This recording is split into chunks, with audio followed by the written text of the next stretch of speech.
This is a first real message to the Muslim Brotherhood in England in particular. Assalamu alaikum. To all brothers and sisters find themselves in England, first, second generation, or an immigrant. I want to ask you this question. If you're part of, or your ideology is aligned with the loose, band that is the Muslim Brotherhood, you're in England. I want to state something to you, that if you feel that that Islam, Sharia law, is the way to solve the world's problems as far as the curse upon humanity, shaitan, the scourge, the scum, that is basically the philosophy that is embedded within the structure, the power structure that calls themselves the elite and the aristocracy. They, with intent, have infected Islam. As we know, brothers and sisters, it is by design the radicalization of our children. Although I'm not Muslim, but I say our children, English, clearly, Mancunian. I grew up in Manchester and I went to school, secondary school in particular, with predominantly Muslim lads, Bangladeshi, Pakistani, African guys, West Indian families and white lads.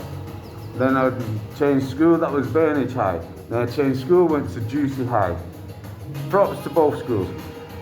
There, I was in the minority as a white guy, lad, and it was a mix. It was mainly like West Indian African community with Indian Pakistani, same mix, central Manchester. Everybody got along.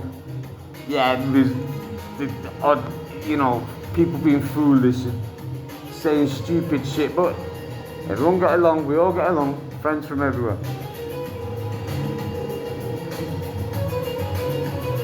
My heart is with the people of Islam. I was terrorized as a child with the British media, first with Russia, about the threat of nuclear war, of destruction. I'd have recurring dreams of not being able to find my family, having no clothes, everything destroyed because the media said that was going to happen. I had several, through the years, a recurring dream. Horrible.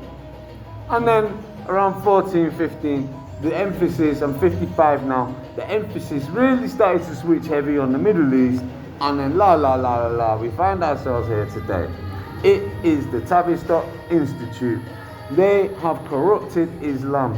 I'm calling literally for a unification of Islam along the lines of Sufi principles, the basics, the heart.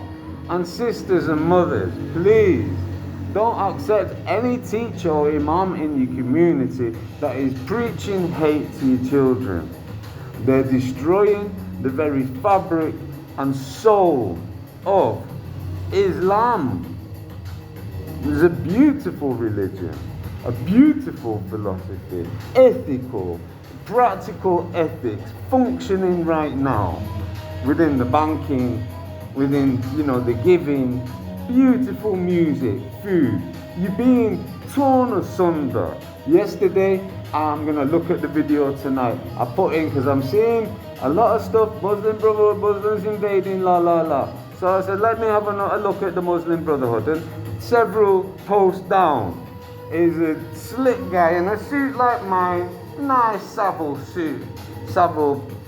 Row suit, in an ancient office, books. It's like, there you have it. That is the Muslim Brotherhood, the likes of Obama over there on the other side of the water. They're all at it. They've infected Islam. They've infected our minds, they've infected our community. Any brother and sister from anywhere in the world is always welcome in my house and to live next door to me, as long as they abide by natural law principles of that. Basically, we don't trouble each other. And then in the best case scenario, there's an energy, we like each other, and then we're there to really like get along, be friends as neighbours and help each other.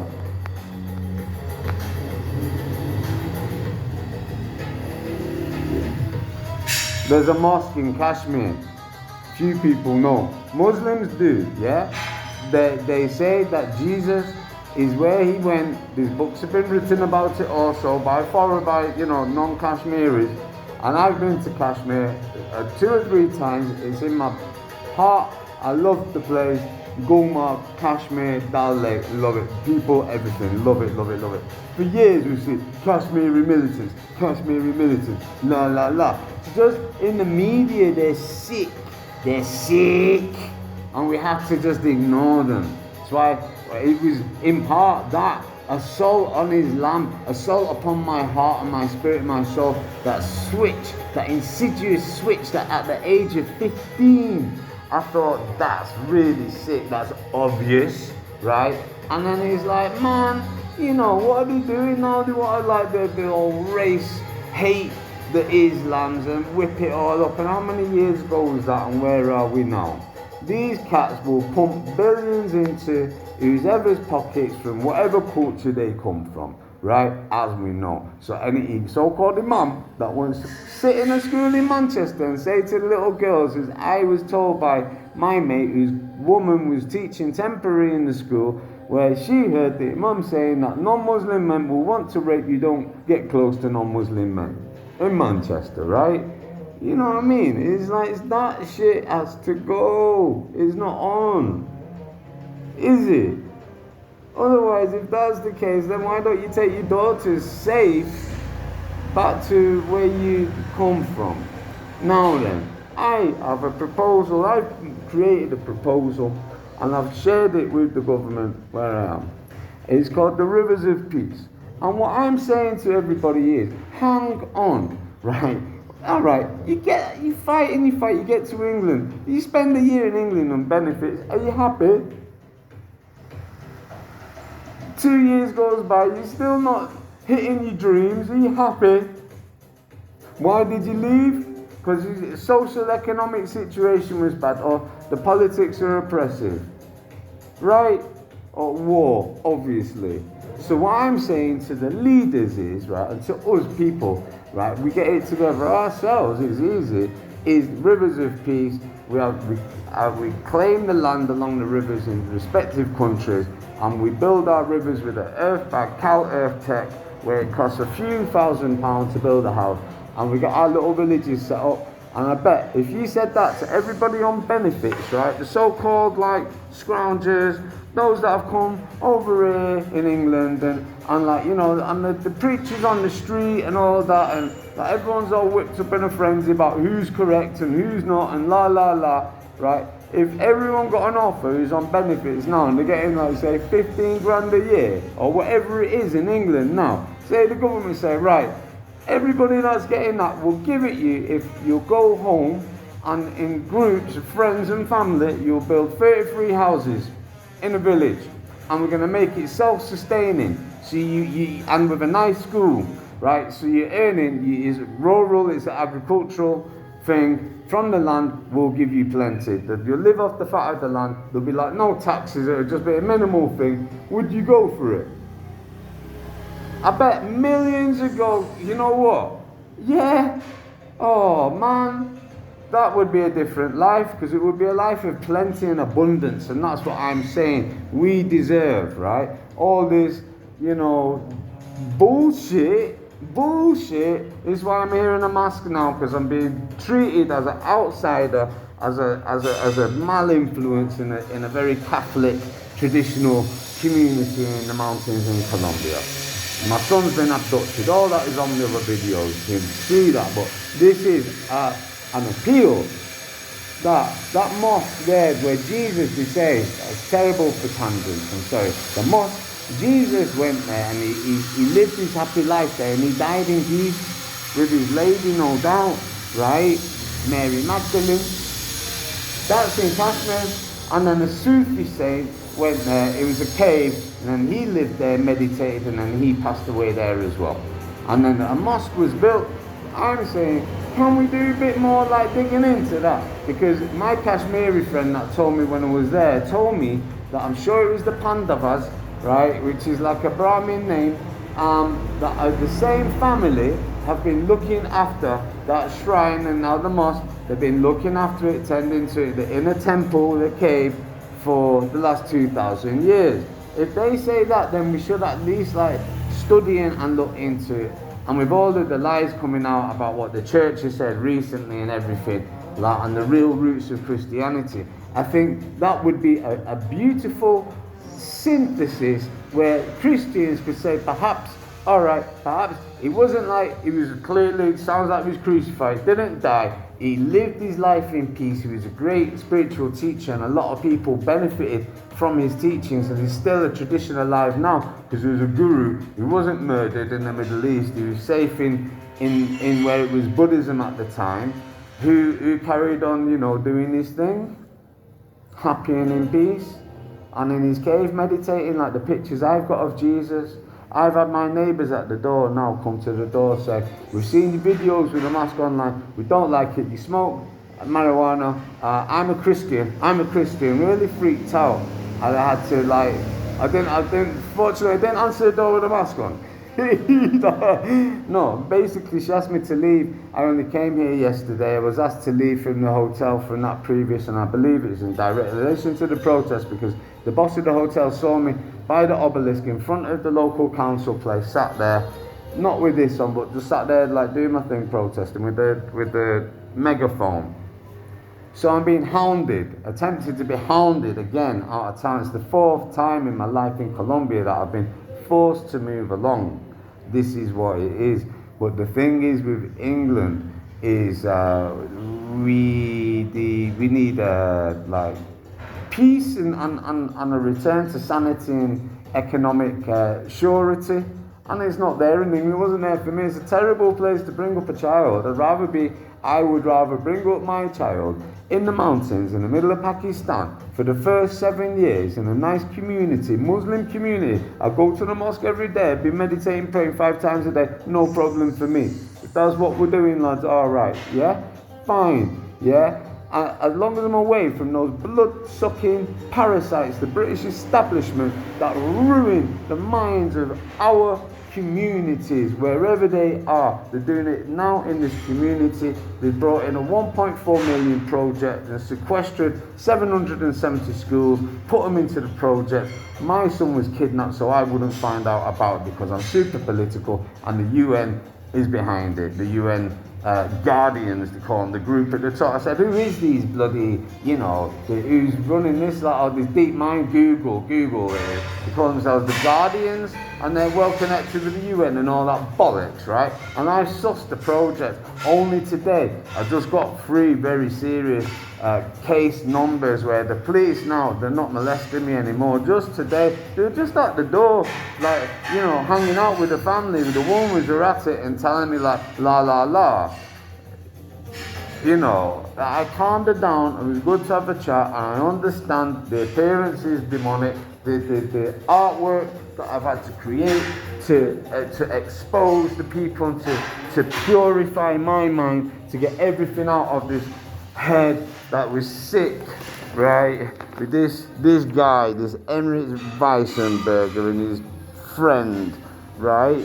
And all the names of the terrible people local that are involved are all put in the form of a snake or a worm, and they're there going to the center of what it is, because they come into an area and they think that they can just take over the children's minds like they've done. This is a psychological profiling, UN integrated with the education project. Psychologically profiling my son while his mother abducted him and he's strung out of his mind and putting him through a psychological process. The local commissariat, Daniel Wilches, Montana. Okay, so that's why the mask is what it is, and this is my personal battle against the system here, and it's the same system: council, social services, obelisk in the centre of town, Freemasons, the first Freemason lodge in Colombia, then the next town, and this town was taken. I was told to take this mask off, right, by the police the other day, and I did. Don't want no grief, right? And I did on purpose to cause the stir. I put it on in a hotel and I walked out of my room like, right, I'm on one. This is the day, right? The red berserker, I'm calling myself now, is out of the closet, and I quite like it. When I do the voice and all that, I've done a few videos in Spanish today to call out the funcionarios or the people in office. Speaking normal now, but I'm still in mode. I'm here in peace. Thank you, and much respect to the people involved at the top that have shifted gear today, and I've put the protection measure in place for the local police here in Victoria. I moved the case out. The police can't molest me anymore. Thank you very much from my heart, and for the Procuraduría in Honda, thank you for doing what you've just done, for shifting the courts, both courts, to the Consejo Judicial, which is the court that deals with corrupt processes in the courts. So that Judge Gerardo Alonso Toro Marin, the judge here, Paula Lorena Alzate here, are no longer molesting my child and troubling my life. And in the last 2 days, the restriction that was based on my contact was based on psychological abuse, totally unfounded, totally reversed, in fact really reversed, has been lifted. Clearly not willingly by the local Comisaria Ad Hoc 1, Camilo Para de Rios, he's been told to do it. So I was going to not mix the things. Let me show the face. I was going to do this video only for the first part, the content. Hot under that.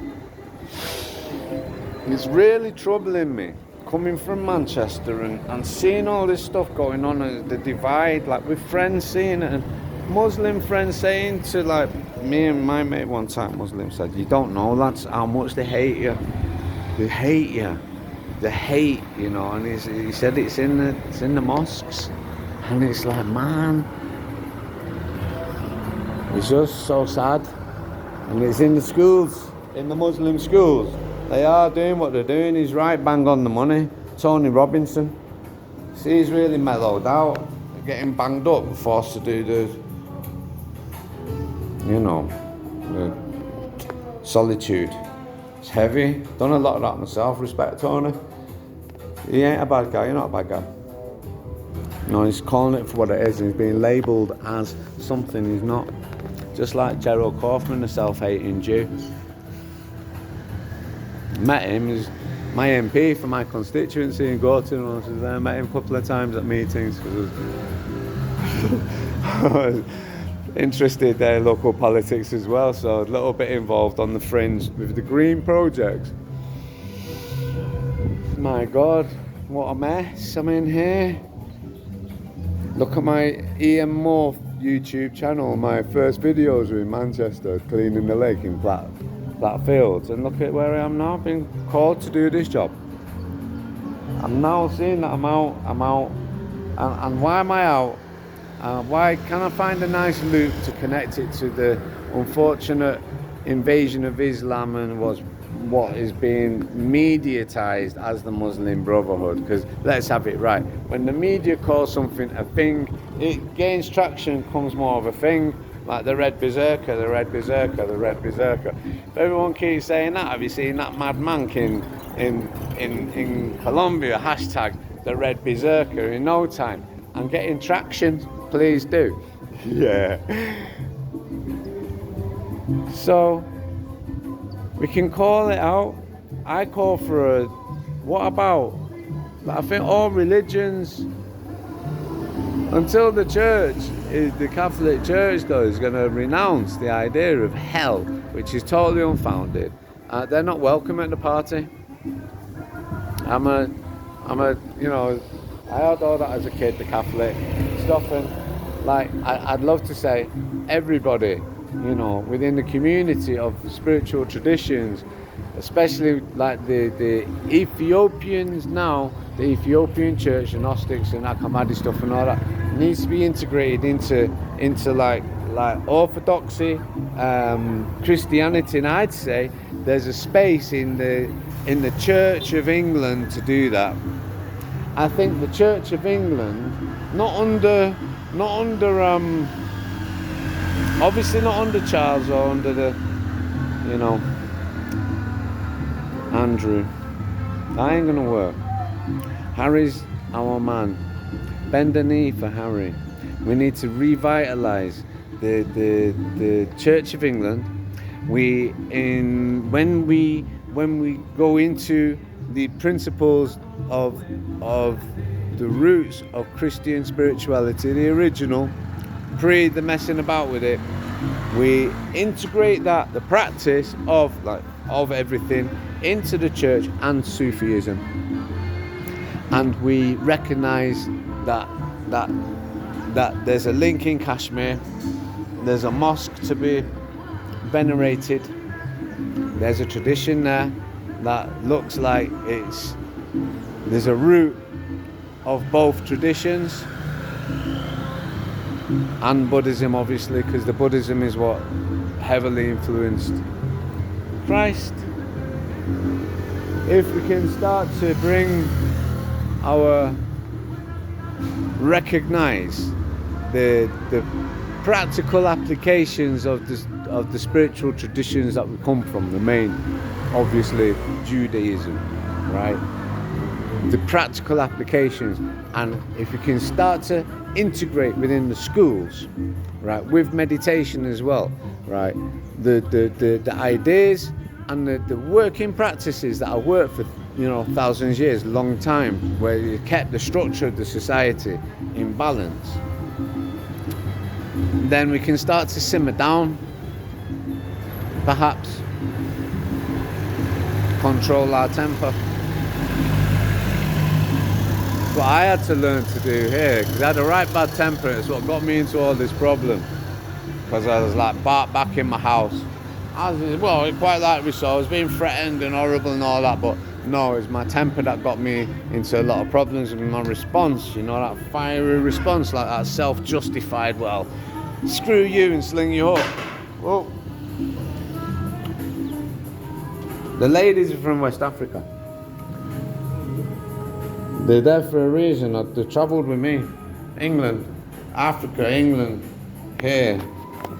The African slaves would run away to this mountain behind. Before that, all this area was indigenous, right? They were taken by force. It took 30 years to take the area. Very hard fought for. It's a bottleneck, a pass that goes up and then it spreads out into like central Colombia. It's very strategic. The African slaves, when they escaped, they would flee to these mountains. You could see the high mountains over there, and they'd get off, and there's a whole story there. So there's a lot of history there. The Europeans, where I come in, Catholicism, I grew up with Irish Catholics. What's going on in England now and the world, Islam, we've been radicalised, our beautiful countries, Islamic countries, totally radicalised, losing your national dress, the women covered in burqas, all the colour gone, homogenised, the margarine, you know, when you've got different roots of Islam and local traditions, and then you get the Tavistock Institute coming in and paying off a few big mouths and start messing it up for everyone. No, not on, is it? For nothing. I'd love to be welcome to villages all around the world. There's Paul. Like, Paul, man, your idea took root. 33 houses per village. Got all my cousins together in Manchester there. You all went back to Jamaica. Set up a village in the jungle along the river. Got parents to and fro. Still living in England. Same in the Gambia. Boys in the Gambia. Top idea. Chimpadas para for the Gambia.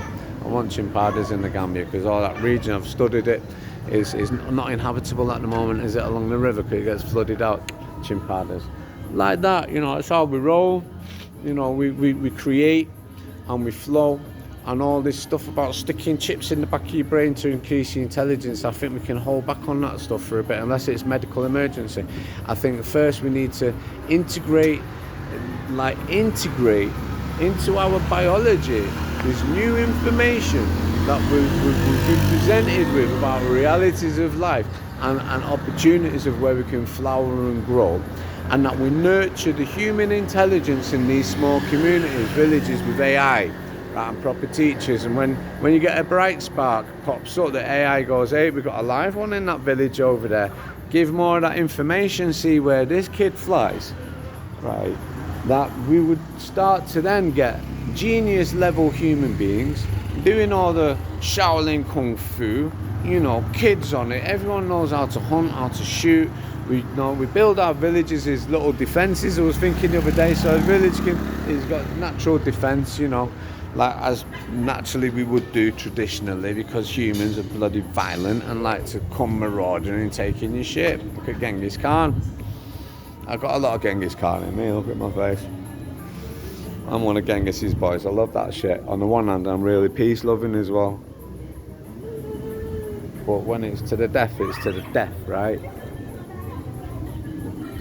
Enough of the jihad, enough of all that bollocks. We need peace and love in our communities. I'm not a bad guy, I'm not a demon guy, though the mask looks that way. And I've clowned around in town, around the park. I'm goading the Secretary of Government and the Chief of Police to make more mistakes and hot up the phones. That's my tactic, you see. Because when you stress the people with emails and that, they all start to talk and they all start to lay evidence. And that's been my strategy since day one. I think I'll leave it on this, the trending, the hashtag is we've got it all, right? when the electronic communications have been like observed or they've been recovered, and you've got it all, we've got it all.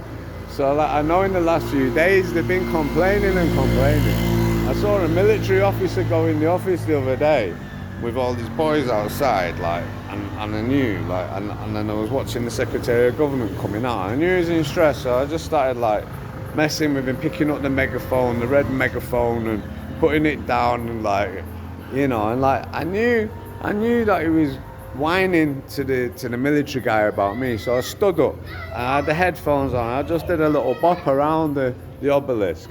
I had all the military guys laughing. There was a second senior officer, young chap about 27, 28, 29, with a green beret on. He sat down apart and he was on his phone and he was talking and he was laughing. And I swear he was talking to the officer inside and he was like, "What's happening?"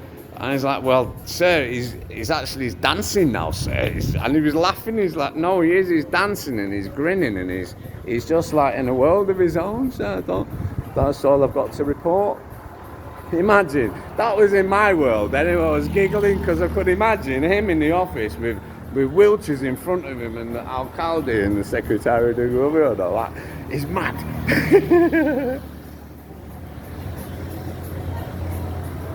Jojo.